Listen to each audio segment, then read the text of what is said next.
Gela zêrzevane êdî ne tenê ji ber ku ciyekî dîrokiya û yekem ayînxaneya Mîtrasê lê ye. Bi taybetiya xuya ku çavdêrî û lêkolînên astronomî ra guncav e û çavdêrîkirina bizavên asmanî jî lê tê kirin balkêş e.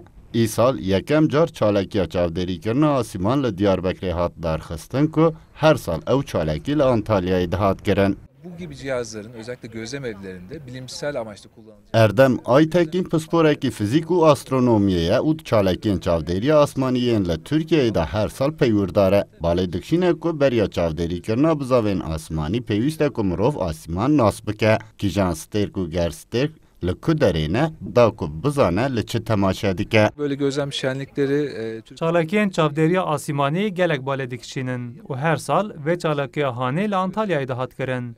Îsal yekem car li Diyarbekirê tê kirin. Em ê jî hem asîmanan bi beşdaran bidin nasîn, hem jî ji bo ku bizavên asîmanî bi teleskopan bibînin alîkar bibin. Teleskopekê dema ku Jupîterê bibîne ya din jî de Venüsê bibîne. Di van çalakiyan de tîrêj û bizavên ku 2 milyon sal berê dest pê kirine jî tên dîtin. Ulûma jî şahî û çalakiyeke geleke bi kelecan û balkêş e.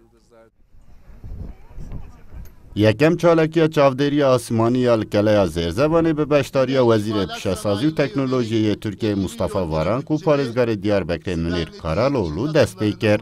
Mustafa Varank ragihand ku êdî dê her sal ev çalakî bê li darxistin û anî ziman ku teqrîben 1000 kes jî ji bajarên dinyên Tirkiye û Bakurê Kurdistanê di çalakiyê de amade ne.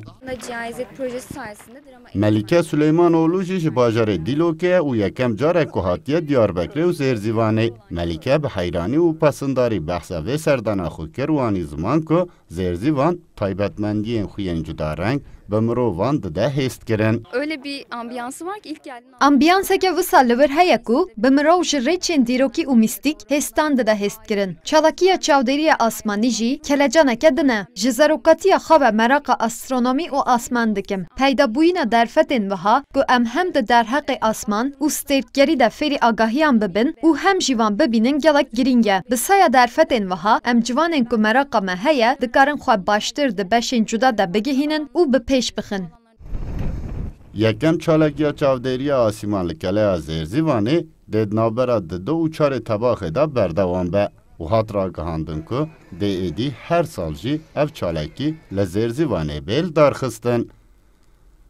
Sıddık Eren, Kurdistan 24, Diyarbakır.